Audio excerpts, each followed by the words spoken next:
चतुर्थी के दिन सात गांठ वाली दुर्वा 21 ले लो और चतुर्थी के दिन गणेश जी को समर्पित कर दो। पंचमी तिथि को उस दुर्वा को उठाकर दूध में डाल दो और उस दुर्वा को दूध में डालकर उस दूध में उस दुर्वा को मल लो और जिसके सफेद चमड़ी पड़ गई हो, चर्म रोग हो गया हो, उस दूध को उस दुर्वा के साथ, दूध नहीं भी हो तो पंचमी के दिन दुर्वा का लेपन शरीर पर कर लें। आधे घंटे तक करने पर पंचमी को प्रदोष काल में स्नान कर लें।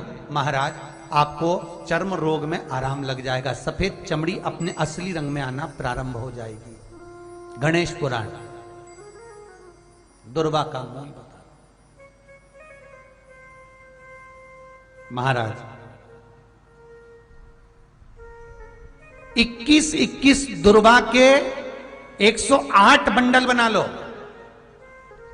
अगर एग्जाम में बैठ रहे हो, सरकारी परीक्षा में बैठ रहे हो, पास नहीं हो रहे, नौकरी नहीं लग रही, बहुत जगह इंटरव्यू दे दिया, 21 दुर्वा के 108 बंडल बनाओ, उसकी माला बनाओ और देवी के मंदिर में, माता जगदम्बा के मंदिर में, अर्थात जहां शंकर पार्वती पूर्ण परिवार विराजमान हो, ऐसे देवी के मंदिर में गणेश जी के गले में वो माला अर्पण करिया है, अपना नाम बोलकर और जिस एग्जाम में बैठ रहे हैं उसका भाव वर्णन कर महाराज, और वहीं से एक पुष्प लेकर अपने कमरे में जहां पढ़ते हो कांच की प्लेट में उस फूल को रख दीजिए और दूसरे दिन एग्जाम के लिए चले जाइए। आपको उसका फल अवश्य मिलेगा, अवश्य मिलेगा, आप उसमें उत्तीर्ण होंगे, फल प्राप्त होगा। दुर्वा सुख का अनुभव करा देता, आनंद का अनुभव। घर में शांति ही ना रहती हो, सुख ही नहीं है, क्लेश 24 घंटे बना हुआ है, घर में ना कोई बात ना कोई प्रसंग, उसके बाद भी सबका मुंह फूला हुआ है, उसके बाद भी सबका चेहरा उतरा हुआ है।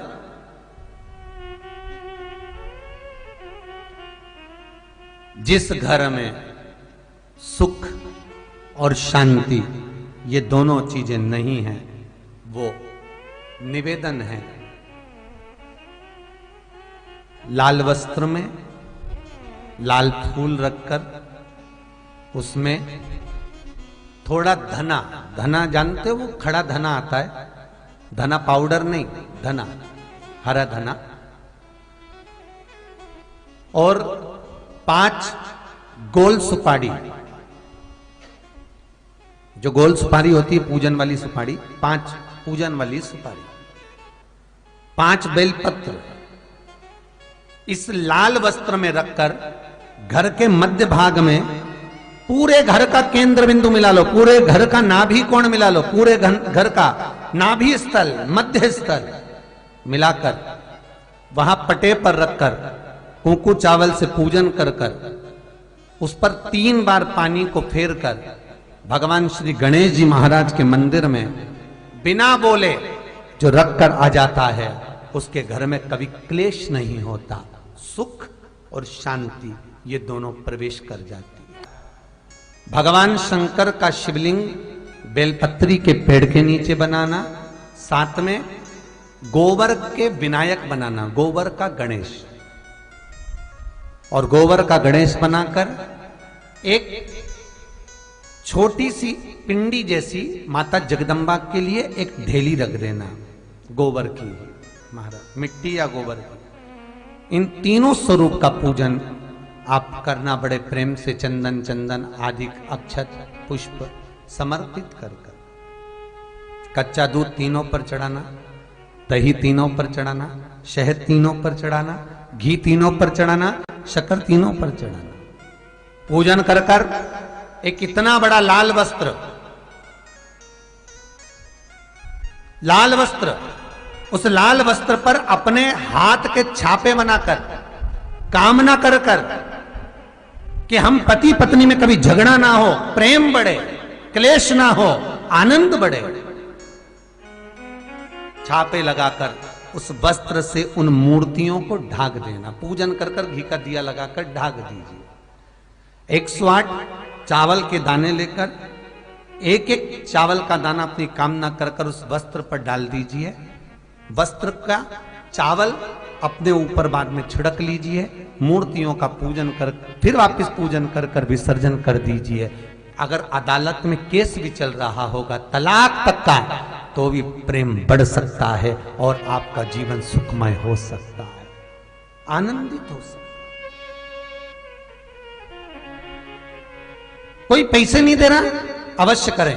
कोई धन नहीं लौटा रहा, अवश्य करें। कहीं किसी कंपनी में आपका पैसा उलझ गया है, नहीं मिल रहा है, अवश्य करें, मिलेगा फल।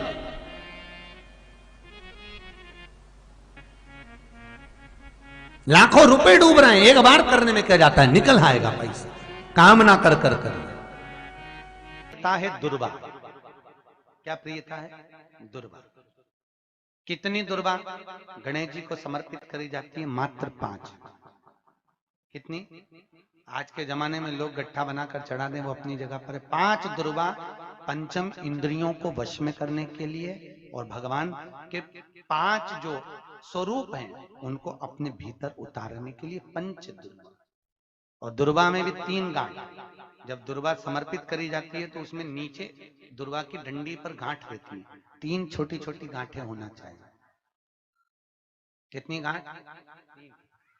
जो भगवान को समर्पित करी जाए। गणेश जी का जो दांत टूटा है उस दांत की ओर गणेश जी को दुर्वा समर्पित करी जाती है। इसलिए हमारे करा करो।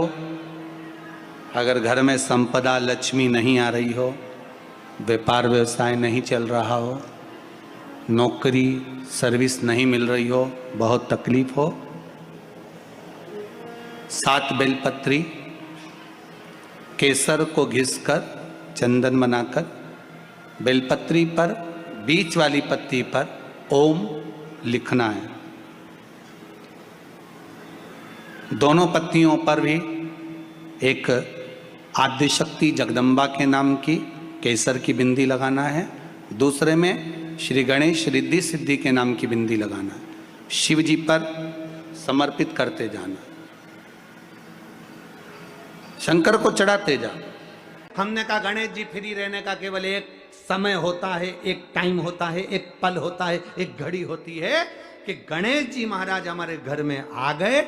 गणेश जी की सबसे पहली जो आरती हो, उस आरती के समय पर अगर धूप बत्ती जलाई जाए या गोबरी को जलाकर उसमें गूगल छोड़ी जाए और गूगल छोड़ने के बाद गणेश जी का नाम ध्रुम वर्ण कह दिया जाए, तो गणेश जी को तुम्हारे घर की पूजा स्वीकार करना पड़ती है। बस वो समय हम जानते।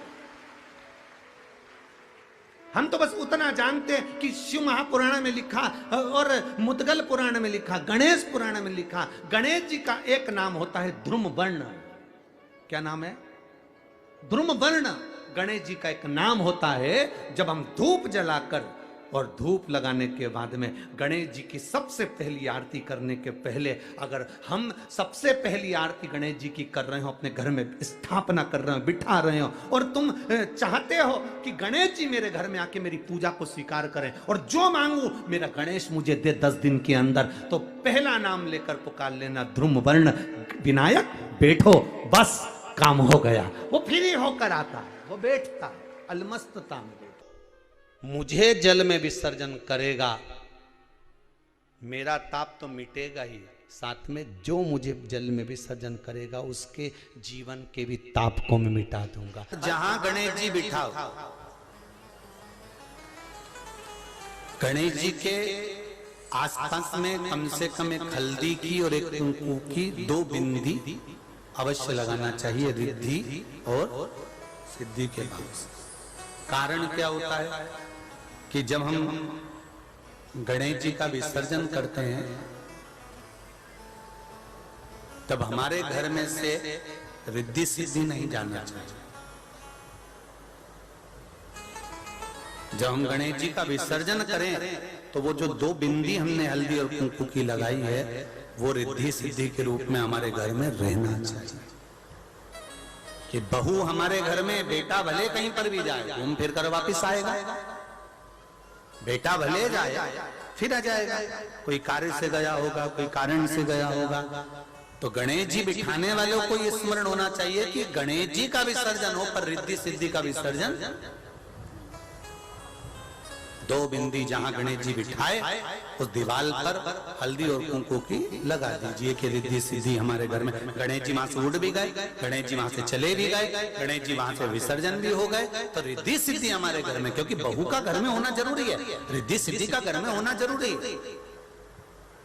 और जहां रिद्धि सिद्धि होगी गणेश जी वहां आएंगे ही, निश्चित है।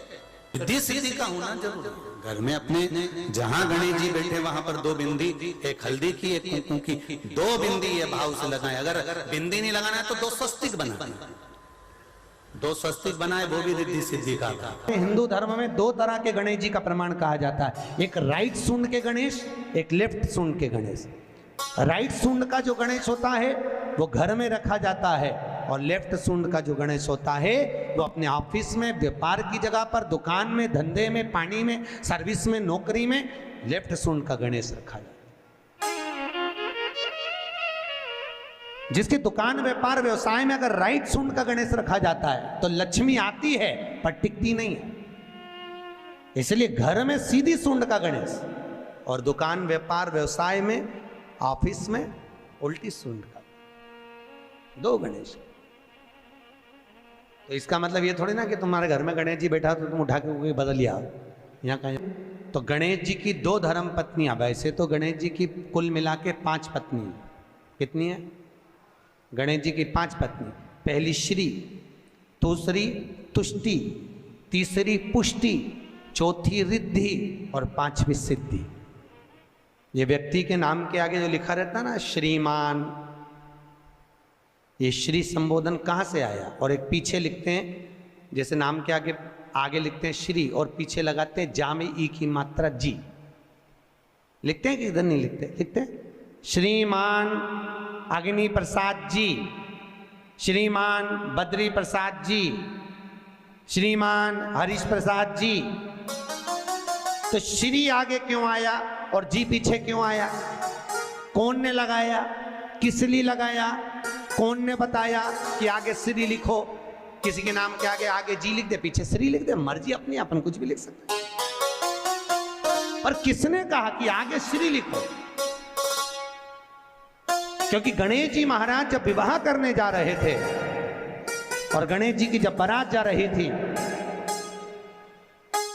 तो यमुना जी के तट पर गणेश जी की प्रथम पत्नी श्री गणेश जी के चरण पखारने के लिए खड़ी हो गई। और प्रथम गिनती में जब गणेश जी चलने लगे तो श्री ने उनके चरणों को रोक लिया और कहा, प्रभु मैंने आपका आवाहन करा है, मैं आपको अपने पति के रूप में देखती हूँ। भगवान गणेश जी ने कहा, तूने प्रथमता में मुझे पाया है, जिसके नाम के आगे तेरा संबोधन लगा रहेगा वो जगत में प्रसिद्ध होता चले जाएगा। इसलिए श्रीमान लिखा जाता है। जिसके घर में भगवान गणेश की नृत्य की मूर्ति लगी रहती है, उस घर में जितने भी परिवार के लोग रहते हैं वो कहीं ना कहीं 24 घंटे काम में लगे रहते हैं, पर उनको शांति रत्ती भर की नहीं मिलती है। तो शोक चला, गणेश जी ढोल बजा रहे हैं, वो मूर्ति का फोटो घर में लगा दिया। यदि देवता की अपमानजनक मूर्ति या स्मरण पूजन का भाव अगर कहीं लगाया भी जाता है तो उस घर में शांति रत्ती भर की नहीं रहती है महाराज। सतयुग में सिंह वाहन विनायक, त्रेता में मोर वाहन मोर ध्वज, द्वापर में चूहा वाहन गजानन, और श्री गणेश जी महाराज घोड़े पर विराजमान होंगे और उनका ध्रुमकेश नाम पड़ेगा। ये गणेश पुराण में श्री वेदव्यास जी वर्णन कर दिए महाराज। गणेश जी रिद्धि सिद्धि के साथ आपके घर में सदा विराजमान हो। सभी के घर में आज रिद्धि सिद्धि प्रवेश कर जाए। आप सबके घर में बुद्धि के देव गणेश जी के साथ इतनी रिद्धि सिद्धि आए कि आप भी अपनी जिंदगी में खूब शिव महापुराण की कथा जैसे सोमवंशी परिवार करा रहा है, हरदोई उत्तर प्रदेश से आप भी अपने जीवन में एक बार शिव महापुराण की कथा करवा। चतुर्थी का व्रत करने वाली जो माताएं होती हैं, जो चतुर्थी का व्रत करती हैं, आज भी चतुर्थी मान्य हो रही होगी, तो चतुर्थी का जो व्रत करने वाली होती हैं, जो चतुर्थी का पूजन करने वाली होती हैं, उनके भीतर का एक भाव होता है कि जैसे ही शाम का समय आए चंद्रदेव का पूजन करें, चंद्र जब प्रकट हो जाए, कलश भर लिया, उसके नीचे आखा दाना रख दिया, चावल गेहूं जो भी आप रखते हो पूजन के लिए, ऊपर पात्र आदि रख दिया, जलाशय, फिर अपन ने घी का दिया लगाकर पूजन भी कर ली। तो जो चतुर्थी का पूजन करने वाली होती हैं, जो चतुर्थी का नियम व्रत धारण करने वाली होती हैं, बड़ी बड़ी चतुर्थियां करती हैं या उसका नियम धारण करती हैं, तो चतुर्थी का जो पूजन करती हैं वो किस चीज के लिए होता है? केवल संतान, पुत्र, परिवार, हमारा कुटुंब, हम जिस कुल में हैं, हमारा कुल वैभव की ओर बढ़े, संपदा की ओर बढ़े और उसकी आयु बढ़े, उसकी आयु बढ़े, वैभव बढ़े। बहुत ध्यान दीजिएगा महाराज, चतुर्थी की पूजन में जो आप आखा दाना रखते हो, गेहूं वगैरह कुछ भी जो भी रखते हो, उसकी बड़ी महत्वता होती है महाराज।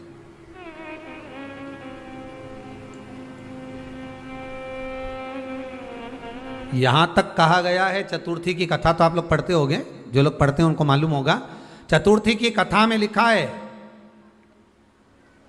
चौथ माता के व्रत में वर्णन किया गया है कि वो आखा दाना जो रखा जाता है, मान लो कोई जरूरी काम होता है तभी आखा दाना को रखा जाता है, संभाल के रखते हैं कि हम इस काम के लिए जा रहे हैं और हमारा ये कार्य सफल होना चाहिए।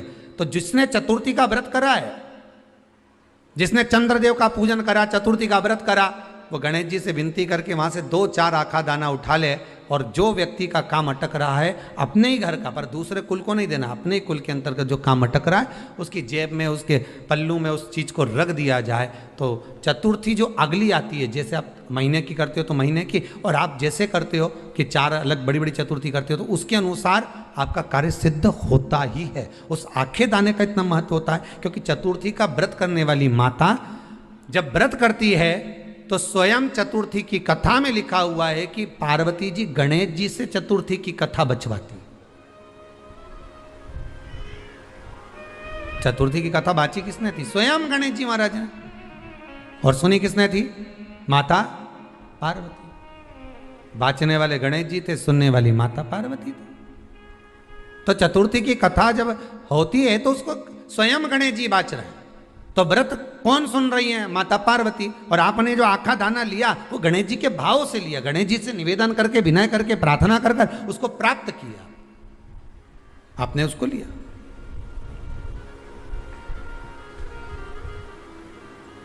फल प्रदान कर देता है, कार्य की सिद्धता देता है। और एक और चीज ध्यान रखिएगा, जिसको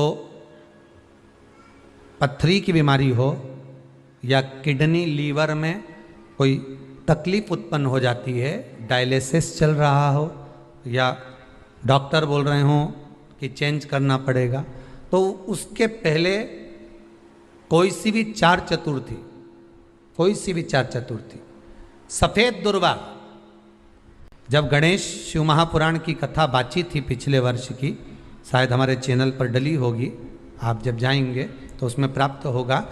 तो सफेद दुर्वा, और दुर्वा का भी वर्णन करा था कि दुर्वा कहाँ से उत्पन्न हुई थी, दुर्वा का भी व्याख्यान वर्णन करा था कि दुर्वा का महत्व क्या है, इसको अमृत क्यों कहते हैं, उसका भी वर्णन करा गया था कि सारे पेड़ पौधों को काट कर पटक दो, वो सूख जाते हैं, पर दुर्वा को भले काट लिया, 1 साल बाद वापिस ले जाकर डाल दो और पानी के अंदर दुर्वा हरी हो जाती है, अमृत कहते हैं उसको। तो उसमें सफेद दुर्वा, जिसका किडनी लीवर का प्रॉब्लम होता हो, उसको सफेद दुर्वा, बाल चंद्र का स्मरण कर कर 7 बार घुमाकर वो सफेद दुर्वा सुबह के समय खाली पेट थोड़ी सी दुर्वा का भाग दांतों से चबा चबा कर उसको निगल लेना चाहिए।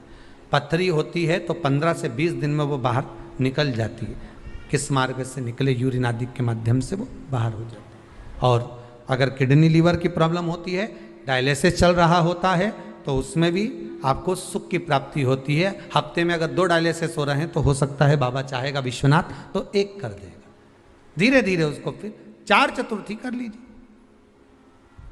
सफेद दुर्वा का स्मरण। सफेद दुर्वा कहाँ मिलती है? तो कहा जहां जलाशय होता है, जहां कुआं हो, बावड़ी हो, तालाब हो, पानी जहां भरा रहता है, उसके नजदीक में सफेद दुर्वा उत्पन्न होती। सफेद दुर्वा वहां रहती। सफेद दुर्वा का स्मरण करें। शिव कथा कह रही है, अगला वर्णन किया है भगवान। तो बालचंद्र चतुर्थी का स्मरण करते हुए कहा कि आप जो व्रत कर रहे हो, उस व्रत की पूर्णता में जिस भगवान का भजन कर रहे हो, उस भगवान से पूर्ण फल की कामना हो आपकी। उन्होंने पूछा, गणेश जी फ्री कब रहते हैं? तो हमने कहा, अब ये तुम्हारे ऊपर, हमको तो मालूम भी नहीं, हम तो अपॉइंटमेंट लिए भी नहीं उनसे, तो तुम्हें ज्यादा स्मरण हो। तो आप शंकर जी की कथा करते हो, आपको नहीं मालूम कि गणेश जी कब फ्री रहते हैं? हमने कहा, गणेश जी फ्री रहने का केवल एक समय होता है, एक टाइम होता है, एक पल होता है, एक घड़ी होती है कि गणेश जी महाराज हमारे घर में आ गए। गणेश जी की सबसे पहली जो आरती हो, उस आरती के समय पर अगर धूप बत्ती जलाई जाए या गोबरी को जलाकर उसमें गूगल छोड़ी जाए और गूगल छोड़ने के बाद गणेश जी का नाम ध्रुम वर्ण कह दिया जाए, तो गणेश जी को तुम्हारे घर की पूजा स्वीकार करना पड़ती है। बस वो समय हम जानते। हम तो बस उतना जानते हैं कि शिव महापुराण में लिखा और मुद्गल पुराण में लिखा, गणेश पुराण में लिखा, गणेश जी का एक नाम होता है ध्रुम वर्ण। क्या नाम है? ध्रुम वर्ण गणेश जी का एक नाम होता है। जब हम धूप जलाकर और धूप लगाने के बाद में गणेश जी की सबसे पहली आरती करने के पहले, अगर हम सबसे पहली आरती गणेश जी की कर रहे हो, अपने घर में स्थापना कर रहे हो, बिठा रहे हो, और तुम चाहते हो कि गणेश जी मेरे घर में आके मेरी पूजा को स्वीकार करें और जो मांगू मेरा गणेश मुझे दे 10 दिन के अंदर, तो पहला नाम लेकर पुकार लेना, ध्रुम वर्ण विनायक बैठो, बस काम हो गया। वो फ्री होकर आता है, वो बैठता है, अलमस्तता में बैठता। अब वो हमसे पूछे समय क्या है? हमने कहा, देखो हमारे को तो मालूम नहीं, बस इतना जरूर जानते हैं कि ध्रुम वर्ण नाम के मेरे विनायक, जो जिनके शरीर से भक्तों के ताप मिटाने के लिए अग्नि तेज निकलता रहता है, जिनके शरीर से धुएं की भांति अग्नि प्रकट होती रहती है। अग्नि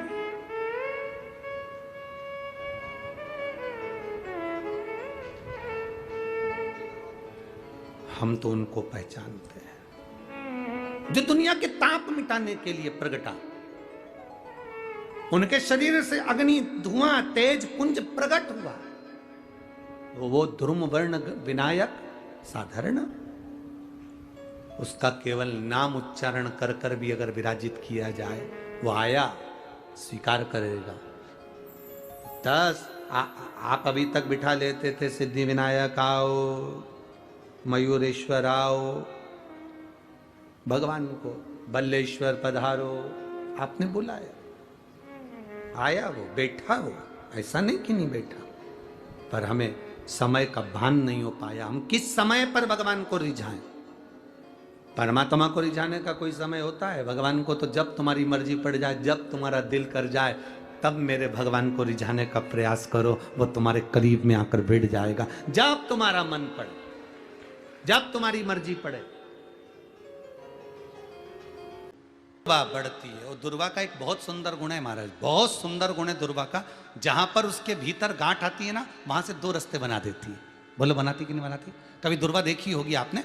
जहां गांठ आई वहां 2 रास्ते बनाएगी, फिर गांठ आई फिर 2 रास्ते बनाएगी, फिर गांठ आई फिर 2 रास्ते बनाएगी।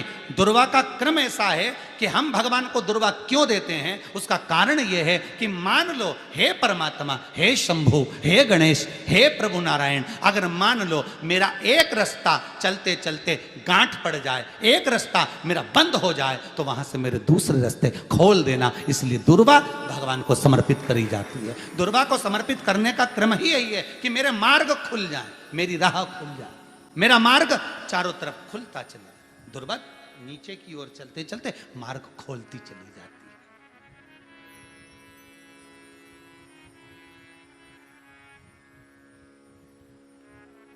अमृत है ये, इसलिए नष्ट नहीं होती। तोड़ के रख लेना, प्रैक्टिकल करके जरूर देखना, सियोर वाला महाराज कहीं झूठ तो नहीं बोल रहा है। तोड़ कर रखो दुर्वा को, बोरी में भर कर रखो। 4 साल 6 महीने 8 महीने बाद सूख जाए, बेकार हो जाए, उसके बाद भी उसको खेत में, बगीचे में कहीं ले जाकर पटक देना, 8-15 दिन पानी देना, देखो फिर वापस वही हरी की हरी होना, वही कहीं ना कहीं से स्फुटित होते फिर आगे बढ़ना चालू कर देगी। उसका तत्व है अमृत, वो अमर है, मरती नहीं, फिर चालू हो जाती। शिव कहते हैं यही अमरता है, यही अमरता है कि दुख आया तो मरने की नहीं सोचना है। तकलीफ आई, कष्ट आया, रोग आया, बीमारी आई, थोड़ा सा तकलीफ आ गई, थोड़ी बीमारी आ गई, थोड़ा दुख आ गया, तो ये मत सोचना मैं मरना है, नहीं नहीं नहीं, अभी तो और जीना है। तो किस लिए जीना है? कोई कहेगा इसको कहीं आसक्तियां होंगी, घर की, परिवार की, कुटुंब की, कबीले की, इसलिए जीना चाहती है, इसलिए जीना चाहता नहीं। आसक्ति एक रखना कि मैं जीना इसलिए चाहता हूं, मैं और जीना चाहती हूं, इसलिए चाहती हूं कि अब मैं भगवान का भजन करना चाहती हूं। अभी तक मैंने परिवार, कुटुंब, कबीले, संसार के लिए करा, अब जितनी जिंदगी दी उस मालिक ने, अब मैं उसका भजन करूं। दुर्वा भगवान विष्णु को चढ़े, दुर्वा गणेश जी को चढ़े, दुर्वा शिव जी को चढ़े, दुर्वा ब्रह्मा को चढ़े, दुर्वा इंद्र को चढ़े, दुर्वा पितरों को चढ़े। इसकी फैक्ट्री नहीं चल रही हो, फैक्ट्री में बार बार कुछ तकलीफ आ रही हो, गाड़ियां नहीं चल रही हो, 4 व्हीलर गाड़ियां ले रखी हैं, कभी ट्रक गड़बड़ हो रहा है, कभी ट्रक में ये हो रहा है, कभी गाड़ी में ये हो रहा है, कभी बस में ये हो रहा है। बस एक काम करना है, दुर्वा का थोड़ा सा भाग लेकर पानी के लोटे में उसको डालकर 5 अक्षत के दाने उसको पटक कर उस गाड़ी के अंदर उस कलश को रख दो, बस आधे घंटे के लिए, और उस पानी को चक्के के चारों तरफ डालते डालते जाइए दुर्वा के साथ में, तकलीफ नहीं देगा। फैक्ट्री का भी यही प्रमाण है।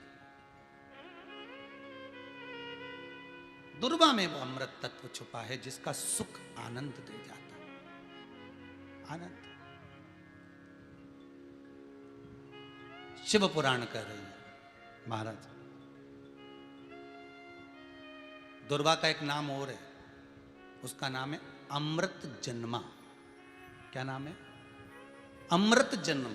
दुर्वा का एक नाम और है। मारवाड़ी लोग इसको ध्रुवी बोलते हैं, ध्रुव बोलते हैं। दुर्वा का वो सुख, शंकर भगवान गौ माता दूध की धार लगाती है, इसलिए दुर्वा का दूध से बड़ा मिलन है, बड़ा आनंद है, बड़ा सुख है। कोई भी ग्रह अनुकूल नहीं है, सब बेकार चल रहे हो, सब प्रतिकूल चल रहे हो, दूध के पात्र में दुर्वा डाल लो, पीपल के वृक्ष के नीचे चढ़ा कर आओ, राहु केतु शुक्र शनि जो भी गड़बड़ है सब सुधरना चालू हो जाता है। दुर्वा का वो सुख।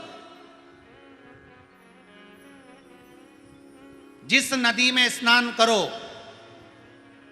तीर्थ में जाकर, उस नदी के पास में कोई बगीचा लगा हो, वहां की दुर्वा को तोड़कर स्नान करते समय नदी में मात्र विसर्जन कर देने पर पितरों को पिंड पहुंच जाता है। मात्र उस दुर्वा का विसर्जन कर देने पर पितरों को पिंड का भाग मिल जाता है। अभी ना तो तुम्हारे पास में आटा है, ना तुम्हारे पास में चावल है, ना तुम्हारे पास में पिंड है, ना कोई तुम्हें संकल्प छुड़ा रहा है, ना कोई तुम्हारे पास में वस्तु है, उसके बाद भी पितरों को भाग मिल रहा है। काय से? केवल एक दुर्वा के तत्व से। स्नान करने से पहले पवित्र नदी में, गंगा, यमुना, नर्मदा, सरयू आदि किसी पवित्र नदी में आप स्नान कर रहे हो, वहां के बगीचे में घूमकर आप जाते तो हो, पैदल ही नहाने जाते हो, तो घाट के आसपास में कोई बगीचा, वहां की दुर्वा तोड़ ली, एक दुर्वा नहाने से पहले अपने पूर्वजों पितरों के नाम से नदी में छोड़ दी। फूल तो छोड़ते ही हो, दिया भी छोड़ते हो, बस एक ही चीज नहीं छोड़ते, वो दुर्वा, और वो ही काम की, वही काम की। तुम कुछ छोड़ो ना छोड़ो, एक दुर्वा का भाग छोड़ दिया, वो पितरों के लिए सुख प्रदान करने वाला। शिव पुराण कह रही है महाराज, देवताओं को अमृत कितनी बार मिला? एक बार। दुर्वा को अमृत कितनी बार मिला? जम के बोलिए, 5 बार। कार्य सिद्धि के लिए 5 दुर्वा गणेश जी को चढ़ाई जाती है, आज भी नियम।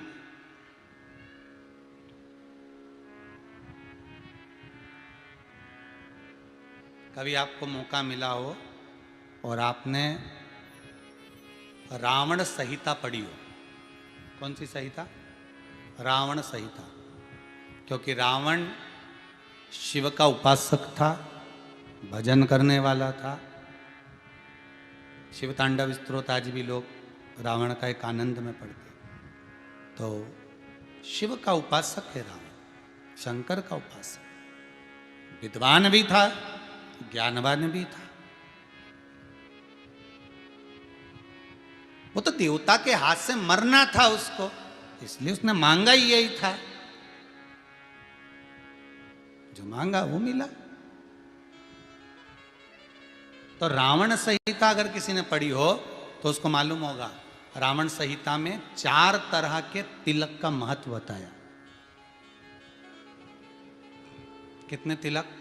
4। उन 4 तिलक में सर्वश्रेष्ठ तिलक रावण बताता है। एक तिलक सर्वश्रेष्ठ है, वो है दुर्वा। जो दुर्वा होती है, उस दुर्वा को जलाकर उसकी भस्म तैयार कर कर उसमें गाय का श्वेत गाय, कौन सी गाय? सफेद। उस गाय के शरीर पर कोई दाग ना, उसके शरीर पर पूर्ण तरह से श्वेत हो, ना लाल उसमें कोई धब्बा हो, ना काला धब्बा हो, ना कोई कलर हो, बस केवल श्वेत। रावण संहिता में 4 तरह के तिलक का प्रमाण दिया। तो एक तिलक रावण संहिता में वर्णन आया, एक तिलक का जो व्याख्यान वर्णन किया गया, उसमें दुर्वा को जलाकर राख कर कर भस्म बनाकर उसमें गाय का घी, देसी गाय का घी मिलाकर और उसका बिंदी, उसका तिलक मस्तक पर लगाकर या नैनों में सुरमा लगाकर जो व्यक्ति जिस किसी से मिले वो उसका हो जाता है। उस दुर्वा में इतना प्रबलता आ जाती है, अमृत तत्व जुड़ा हुआ है दुर्वा के।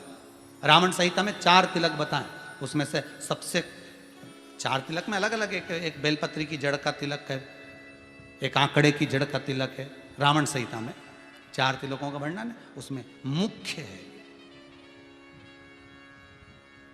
सबसे ज्यादा।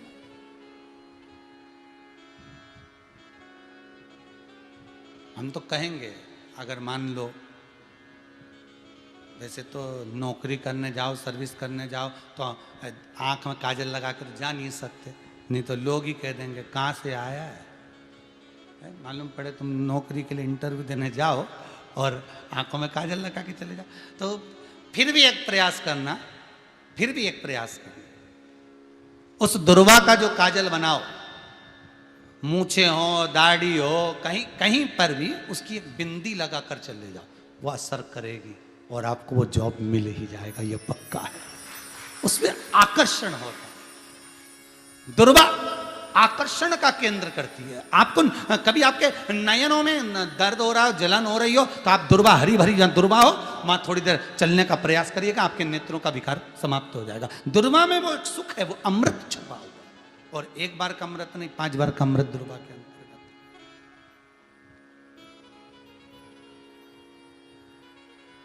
कौन से देवता हैं जिनके ऊपर दुर्वा का जल दूध में मिला हुआ छीटा जाए? श्वेत गाय के। देखो दूध का प्रमाण बार बार दुर्वा के साथ आया, उसका कारण क्या है? क्या कारण हो सकता है उसका? उसका एक कारण है, समुद्र मंथन के समय पर सबसे पहले कुछ निकला था, तो समुद्र मंथन में सबसे पहले निकली थी गौ माता निकली थी। क्या निकली थी? गाय। सबसे पहले निकली थी गाय। और कितनी गाय निकली थी? 5। पहली नंदा, दूसरी सुभद्रा, तीसरी सुरभि, चौथी सुशीला, 5वीं बहुला। ये 5 गाय समुद्र मंथन में निकली। अब समुद्र मंथन में जब गौ माता निकली तो सारे 33 कोटि देवता मंथन में जो लगे हुए थे, उन मंथन को करते करते देवता थक चुके थे। सारे देवता थक चुके थे। बहुला सुरभि और सुशीला से बोली, सुभद्रा से बोली, नंदा से बोली, अपना काम है, एक काम करो, अपन आप रूप दूध की धार बहाना प्रारंभ करो। अपने आप दूध की धार हम मृत्युलोक में हम भेजें इन देवताओं के लिए, तो देवताओं को अमृत तत्व मिलेगा, आनंद होगा। और गौ माता ने ऊपर खड़े होकर जो दूध बहाना प्रारंभ करा, वो देवताओं के मुख में आधा तो गया और आधा दूध समुद्र पर जब गिरा, और जो मंथन चल रहा था उस मंथन के चलते, कभी दूध का दही का मंथन करना तो क्या निकल कर आएगा, मक्खन आ जाएगा। वो मक्खन तेड़ता हुआ समुद्र की लहर से दुर्वा पर जा पड़ा। इसलिए आज भी दुर्वा के साथ में गौ माता के दूध का बड़ा प्रमाण है, वो भी देसी गाय, जर्सी नहीं, विदेशी नहीं, देसी गाय। और देसी गाय का दूध का बड़ा बड़ा प्रमाण है साहब। हम कई बार कथाओं में कहते हैं, जैसा खाया अन्न, बोलते जाओ, वैसा हो गया मन, जैसा पिया पानी वैसी हो गई वाणी, और जैसा पिया दूध वैसी बन गई बुद्ध। बुद्धि कैसे बनी है? दूध से बनी। डब्बे का दूध पियोगे तो डब्बे हो जाओगे, थैली का दूध पियोगे तो थैली, बोतल का दूध पियोगे तो बोतल। दूध का बड़ा असर।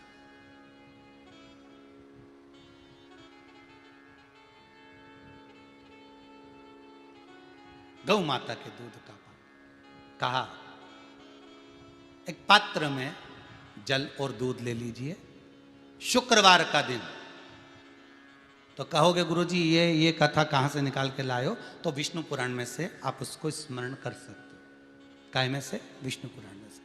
एक पात्र में देसी गाय का दूध, जल उसमें रखकर, और आपके यहाँ अगर लड्डू गोपाल हो, यदि आपके घर में ठाकुर जी हो, लड्डू गोपाल हो, विष्णु जी का कोई स्वरूप हो, श्री हरि का कोई स्वरूप हो, तो उस पर शुक्रवार के दिन आप संध्या के समय पर दुर्वा डालकर, उस दुर्वा से अगर लक्ष्मी जी के नामों का 108 बार उच्चारण कर कर, घी का दिया लगाकर, कैसर के चावल साथ में रखकर, केवल उस जल का और दूध का मात्र छींटा देते हो, तो उसके घर में कभी लक्ष्मी की कमी नहीं आ सकती, संपदा बढ़ती चली जाती है।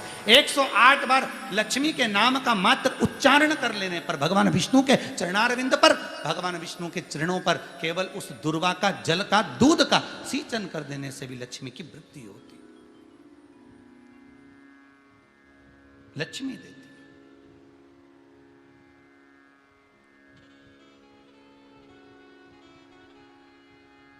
दुर्वा बढ़ती है। और दुर्वा का एक बहुत सुंदर गुण है महाराज, बहुत सुंदर गुण है दुर्वा का। जहां पर उसके भीतर गांठ आती है ना, वहां से 2 रास्ते बना देती है। बोलो बनाती कि नहीं बनाती? कभी दुर्वा देखी होगी आपने, जहां गांठ आई वहां 2 रास्ते बनाएगी, फिर गांठ आई फिर 2 रास्ते बनाएगी, फिर गांठ आई फिर 2 रास्ते बनाएगी। दुर्वा का क्रम ऐसा है कि हम भगवान को दुर्वा क्यों देते हैं, उसका कारण यह है कि मान लो, हे परमात्मा, हे शंभु, हे गणेश, हे प्रभु नारायण, अगर मान लो मेरा एक रास्ता चलते चलते गांठ पड़ जाए, एक रास्ता मेरा बंद हो जाए, तो वहां से मेरे दूसरे रास्ते खोल देना। इसलिए दुर्वा भगवान को समर्पित करी जाती है। दुर्वा को समर्पित करने का क्रम ही यही है कि मेरे मार्ग खुल जाए, मेरी राह खुल जाए, मेरा मार्ग चारों तरफ खुलता चले। दुर्वा नीचे की ओर चलते चलते मार्ग खोलती चली जाती है।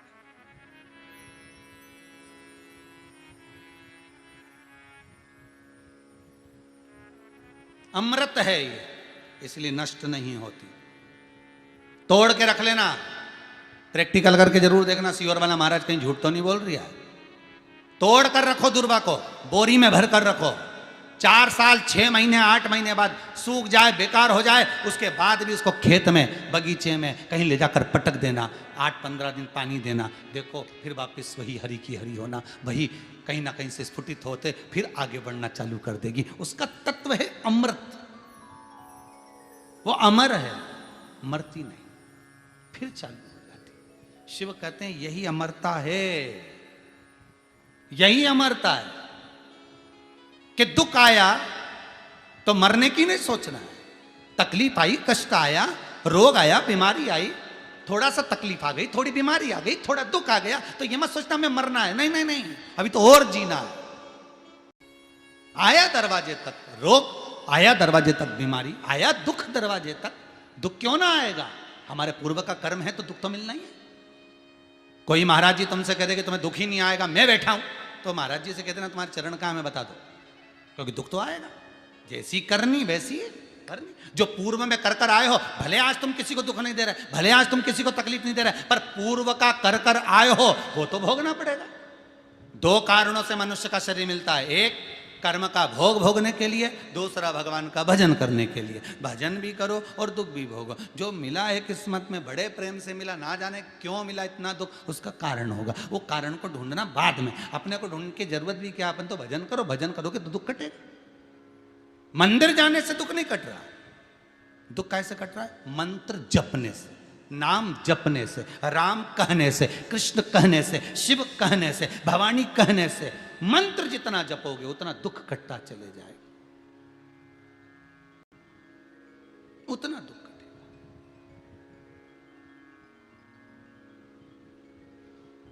भोला सब दुख काटो हमारा, ओ भोला सब दुख काटो हमारा।